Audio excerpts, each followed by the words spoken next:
The Pistons are the basketball champions of the world. Detroit, it's time. It's playoff time, Detroit. Let's go to work.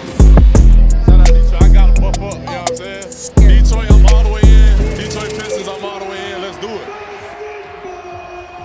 Hello, Pistons fans, and welcome back to the best POD in the 313. We are live post trade deadline. Going to give a full breakdown. Obviously, what the Pistons did, kind of some somewhat removed reactions on the Huerter acquisition and the departure of Ivy. Talk about a few names in the buyout market to see if there's any possibilities for these Detroit Pistons. We'll discuss the last week of games, including the Pistons' demolition of the New York Knicks yet again. Guys, but we're going to start with a kind of like a summary breakdown of the Kevin Huerter acquisition. Let's start there because we've been a little bit since we've been on the pod. Obviously, we don't have to go into the great detail about what it means to move off of JI, the science guy. What's the impact of that? But what is important now is this. This is how the East is. Rosters are, for the most part, other than maybe some buyouts, which we'll get into, are finalized. This is, for the most part, our roster. We have Kevin Huerter. We've only seen him in tiny spurts in these two games, 6 minutes respectively, and then seven. So playing really not really into the rotation yet, which is an interesting conversation of its own. But the Pistons got a new number 27. They got Kevin Huerter. What do you think? Like, what are just some broad, I guess, opinions about this, not going into the gameplay that we've seen from him so far? Are you happy with the roster? Do you think you have confidence in us making a deep run? And has that confidence changed before and after this trade of Kevin Huerter? Gabe, you got any strong opinions? Yeah, I guess so. I'd say that I think, first of all, JB said he didn't want to throw Herder in there a lot because he didn't know the schemes yet, that he hadn't had a chance to practice. So he said for his own good, he wanted to make sure he's prepared before he gets the role that he is going to play on this team, I guess, if you want to put it that way. But what you immediately noticed was his movement that he did off ball, on ball, involving guys.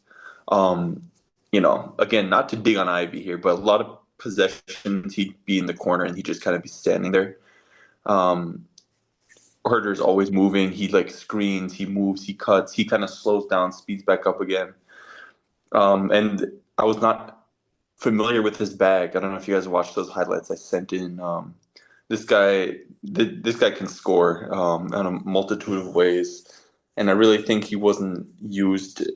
I don't know if his numbers correlate perfectly with the injury that he had, which may well be, or also the coaching change in Sacramento when he had a pretty big drop off there from year to year. I gotta go look into that, but I'm happy with who he is. A thing that was mentioned multiple times last game is where do his minutes come from other guys who played really well. But I guess it's not really a problem you have. I could see Ron Holland honestly on nights where we just need spacing. Ron Holland gets cut, but kind of going on here. Connie, you have anything else on how you feel about a hound dog Herder? I don't have any crazy strong opinions about the Red Rocket, but what I was thinking about yesterday was we had this conversation so many times about there are so many guys on this team. Where does the rotation get shortened? Where does the rotation get shortened? And there were just minutes that had to go to Jaden Ivey as part of developing him, getting him back onto track after the injuries, getting him reps where he's not, as I've talked about before, I think contributing very much to the winning. And it's those minutes maybe now don't go directly to Kevin Huerter. Maybe those minutes just space out along the other guys, the other guards, like Dennis Jenkins, for instance, getting big burn in the Knicks game and absolutely killing those guys.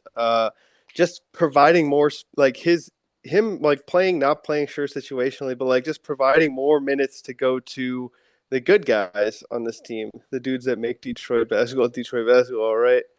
So sort of an addition by subtraction of a guy that which I'm very happy that Ivy's in Chicago because it will just give him the opportunity to get shots up and build back into what he should be. But I don't think that was a timeline that was acceptable for the Pistons. And so just having more opportunity for the other guys, it is a positive, even if Herter himself isn't, going crazy. I like it's almost from what I saw, like in terms of his movement in particular, that it's almost going to be like a like for like swap in some way in terms of the way they play with him and Duncan Robinson, which I think is pretty valuable. I was unable to watch the first half of the Wizards game where Kevin like did get rotation minutes. Can you confirm did he share the court with Duncan Robinson for a period of time? I think I saw something mentioned about that, but I was unable to tune in. Did either of you see? I didn't watch that I game. didn't. Yeah, I missed that one too, We ain't honestly. looking good. We're not A repping. good one to miss, I know. But I thought yeah, just basically what I saw in the short minutes that the movement is evident from Kevin Huerter. It'll be interesting to see where he's at in terms of his confidence. He does seem pretty dang low in confidence. Stan Van Gundy pointed that out with his kind of reluctancy to take any kind of contested shot, even with the shot clock running down. Um, I guess I could have just would have expected a guy we traded for to be in the rotation. Maybe not immediately, but like usually you see those guys play right away. It's interesting that either is it our system? Is it so intricate our system? It doesn't seem to be. It's a big surprise to me that we really haven't seen Kevin Huerter, and I wonder. I just hope that doesn't affect his confidence in any way, and I hope we can really see him come on soon. Um, anything else, Valley, guys? on that, listen to JB's post game of the Knicks game. He kind of goes into that into that question. He explains it. Any notes that you could share from there then? That like he wants to find the right amount of time with him on the bench, watching like how the guys play, how the team works, and also to slowly integrate him into that system, so he doesn't start off like the cog that kind of messes up the machine, and then he feels like he's more out of place. He'd rather work him in slow and become part of the team. All right. Oh, I got a two-parter question for you. And part one, then, which I alluded to earlier, is how do you feel about the confidence of our roster? And did the confidence change with the acquisition of Herder, or are you kind of just staying the same in terms of your confidence of this team making a deep run? Again, like I think mine goes up in that like now all like guys are obviously still developing, but nobody needs a runway. Nobody needs like um minutes gifted to them for this or that. Now it is like purely, you know, win these games, put the rotation out to win these games, give Karis LeVert 25 minutes a game to win these games, you know? So nobody laughed. My Karis LeVert joke. I know. I mean, I feel as confident as one should as with a 38-13 team at the top of the Eastern Conference, and maybe making a strike for the best record in the NBA with Shea's injury. Gabe? Yeah, I feel much the same. The team feels balanced now. There's a different like I don't know if it's just because we won two tough games here and then one doesn't exist, but like the long-term sustained success of this team, like it's here now. This is the team that we will have. These are the guys we're going to have. Of course, pieces around the edge will change as the team matures, but like ideally, right, this is the team we're going to have for the next like 8 years. 5 years is what they're building for. And so like they don't want to rush steps in that because the grand total is to win the championship. So I think I saw a guy on Reddit write this comment. This is like our year where OKC went into the playoffs. It's like a really, really good team, but they got exposed for what they needed. They got some pieces and they won the chip the next year. Saw Right. that exact So comment this morning. It was mentioning they moved off of Giddy that summer after the yeah, break. exactly. It's like if we do make a move, to get that Rasheed Wallace, that Isaiah Hartenstein after these playoffs, I think it's a very reasonable request. But I'm already really excited for how these guys will come back next year. It's just already on my mind, the offseason improvement. But I think for right now, I'm not ready to say we're going to make the finals, but because we do have glaring weaknesses, I just don't see a team right now that beats us. Because like it's not the Knicks. Let's be It's honest. We certainly can not the confirm Knicks. it's not going to be the Knicks. I got way more fear of some other teams way lower down than the New York Knicks. Absolutely. Which One of which teams? is Which on. teams? I mean, we've mentioned it, but those Charlotte Hornets, We play man. them on Monday, man. It's going to be such a I'm fun so game. excited for this game because it's like complete juxtaposition in styles. Like they are the offensive, just free flowing 3-point shooting. Don't play defense, and then on our side, of course, the grit and grinders. But both sides like playing really hard. I love their center, Musa Diabate, Michigan guy. Michigan guy, of course. Um, yeah, that's the squad. I'm more afraid of the Cavs, of course, especially. I mean, We'll see. We'll see what they we got. just gotta with the Cavs. We just gotta stretch the series to 6, and then James Harden will have his choke job, and we'll beat him. But like, yeah, the Knicks are not my number one competitor, even for Boston, obviously competitor for the Eastern Conference. Building off what you just said, Gabe, I want to just reiterate or just say what Omari Sankofa reported out yesterday, asking Trajan Langdon. Just let me know what you guys think about this. Omari Sankofa II. Langdon reiterates he wants to use the postseason to evaluate what the roster needs. Was asked if any other offers tempted him, and Trajan Langdon said, quote, whether it was the other team pulling out or us saying it's not the right time, I wouldn't say it got close, but there were some talks we were tempted by. So it seems like this might be the construct of the roster. Gabe, you kind of just alluded to it that's okay with you. That's your expectation. Let's go out in the summer. Connie, quickly, you think that's the right way to go about it? The right mindset with Trajan here? Yeah, I mean that's pretty much exactly what Gabe said and what like the Thunder did. It's like let's go test our grit in the hottest of fires in the playoffs and see where the leaks are, see where the problems are when it really, really matters and address those rather than being like, yeah, we have a really good team. Let's add something to it that could make us better, but could cause deficits in different ways. And then you find those issues later, but your gunpowder's already spent, right? So, yeah, I totally get where Trajan's coming from, and we're a team that right now can contend. Yeah. So speaking of just kind of building off that, just touching on the final point of all the implications of the trade deadline, is that buyout market, and typically contending teams, which I think we fall under the umbrella of contending teams, tend to pick up guys in the buyout market. Now with the current number of guys we have in our roster, and I'm surprised we haven't had news today. Danis Jenkins did play his 50th game as a Piston under a two-way contract, so he is not allowed to play another game unless his contract is converted to a standard NBA deal. Expect that to happen very soon. But two names just to quickly talk about. Obviously, there's no linkage or anything, but Chris Paul, still as it stands, is available off waivers, as is Cam Thomas. Any opinions, any interest in either of these guys for you? I think, as was kind of mentioned before, there's not really space in our rotation. I don't like shot chuckers anyway. I think Chris Paul is at a place where he wouldn't need to play. And then if the situation presents itself, he gets in there for what you need is like a good pass or to get the offense into a possession.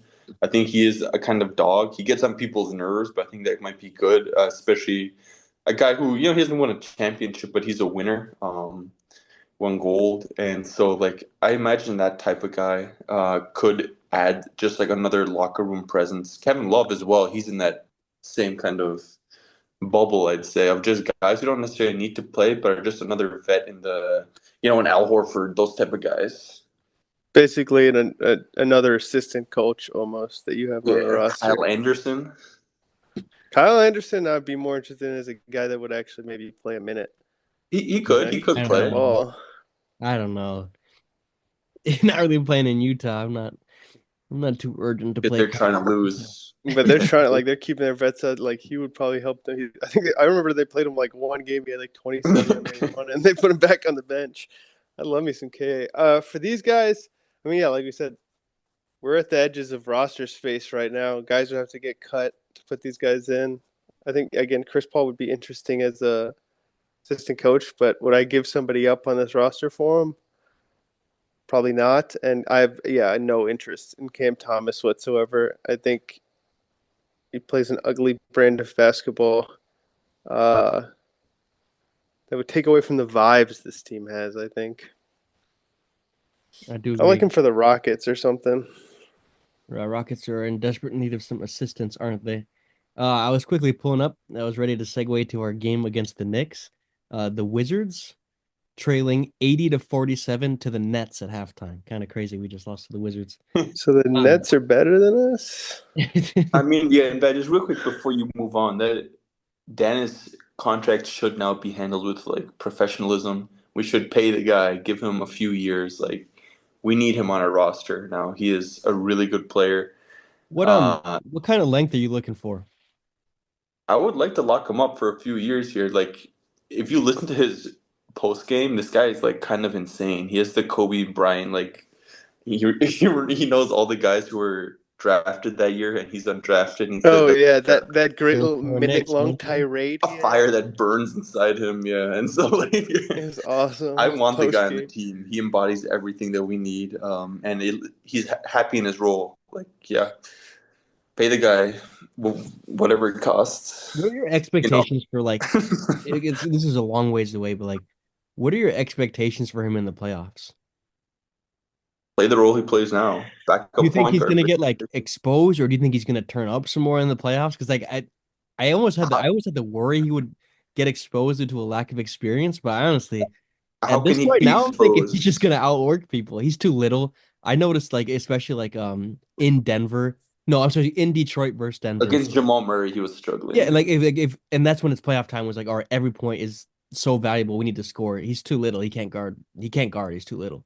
That's my He's like six concern. four, six But five. like, but that's where like our depth comes in handy. The Warriors, there is going to be the matchup for him on certain Javante times, and if Green, right, there's comes not, on. then there's not. But I could definitely see him being a spark guy that wins the quarter for us, maybe, and then just like keep. Yeah, I don't see why he couldn't keep doing his thing right now in the playoffs. He says mentality seems made for it. Like maybe a guy I'd worry about him guarding is like James Harden, a bigger guard who just kind of can use his strength and his savvy to get by him. But like that's rare. If Brunson is out there, I'm happy with him on Brunson for short spurts. You know, when Asar Kate aren't putting him in jail currently.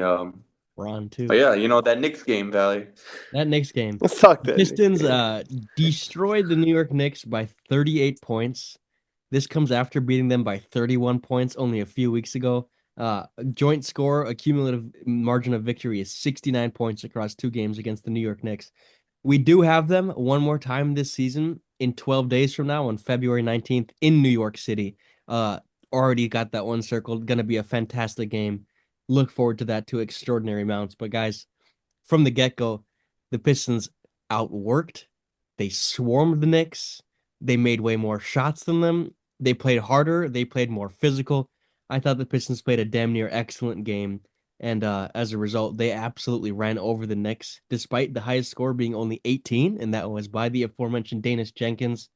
Um, I have so many takeaways from this game. Most importantly, I mean, you guys just heard it before, but for all you listening, or my dad is here watching, and he's not a basketball guy by any means, right? And even he was so utterly impressed by the Pistons' defense.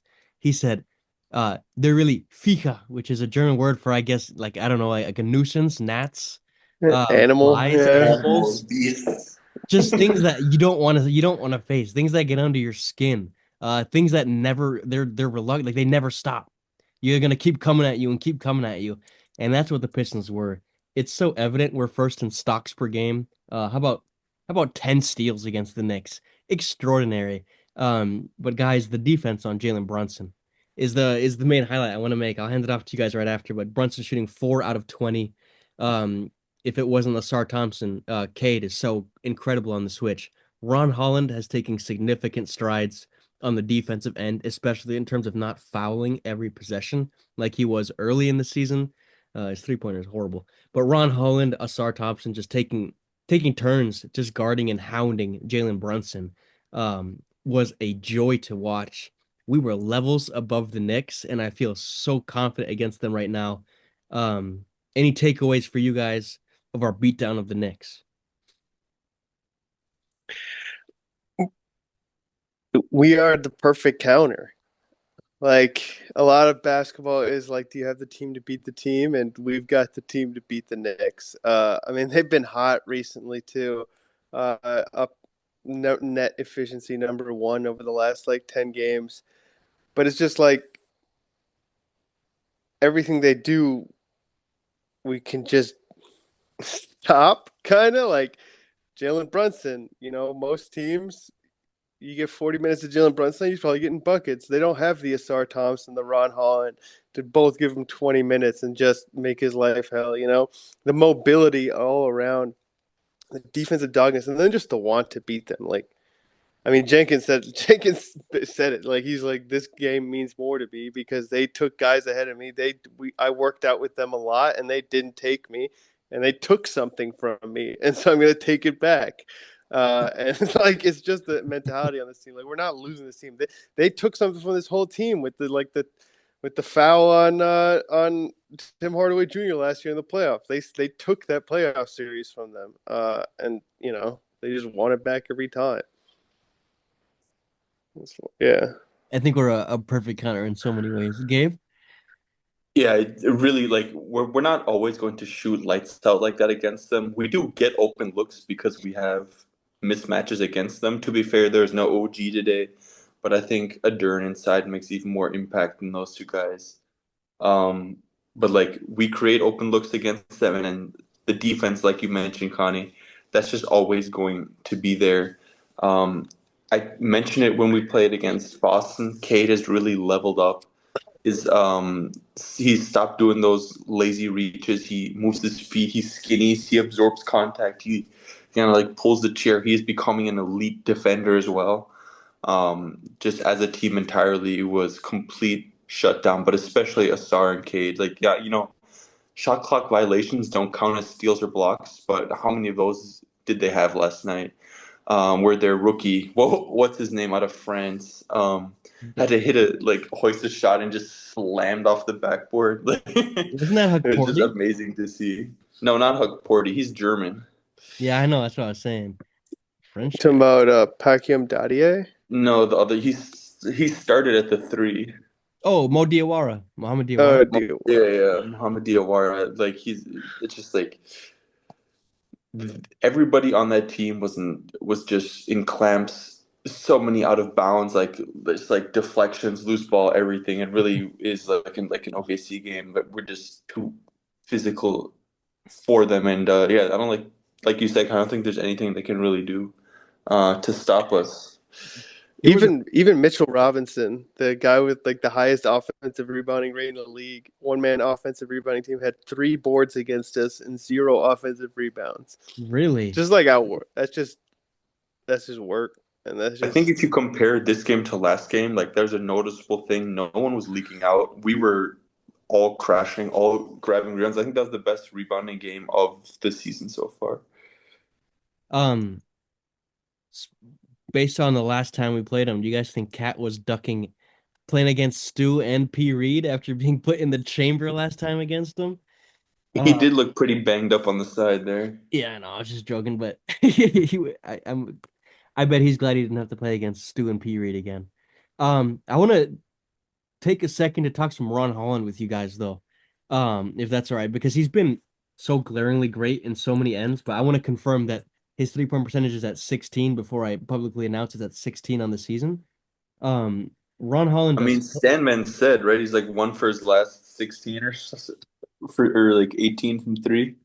I'm sorry, he's at he's at 2.9 23%. on 2.7 attempts a game. He's not shying away from them, but the shots seem like they're just like they were going in somewhat to start the season, but he is no threat. He is Were they? being guarded.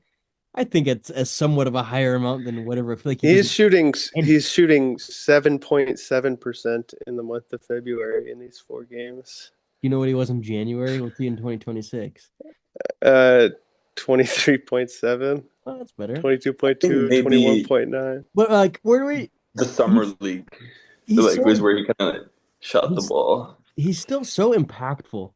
How do you feel about him? I guess my particular question is like, how do you feel about him not being reluctant to shoot and if he's open every time he shoots it?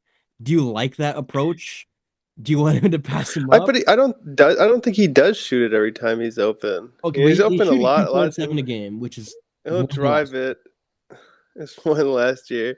I'm fine with him getting it up every once in a while. It doesn't feel like glaring. I don't think he ever takes a bad three. Um, I think evens it out a lot with driving and doing other stuff. It sucks, but Yeah, it doesn't really take away from him. he takes the threes where like we do good offense and kind of just ends up with him in the corner on the wing, and he just like takes the three because it's the right shot to take. But I think he does more often than not attack the rim and or just like dribble and pass back out. But it's a problem. Don't get me wrong, it is a problem. But I do see like it still looks decent. He just has no concept of like power. I feel like maybe it's just because he's getting stronger. I know that happens at times. How about Peyton Watson as a comparison to what he could be? Love it. In a few years. That's kind I of where I don't see mind him that. as a guy. I think he's got more like attacking, slashing game to him than a Peyton Watson. But if that's what he is, that'd be great. I have much respect for Peyton Watson. He's a really good basketball player.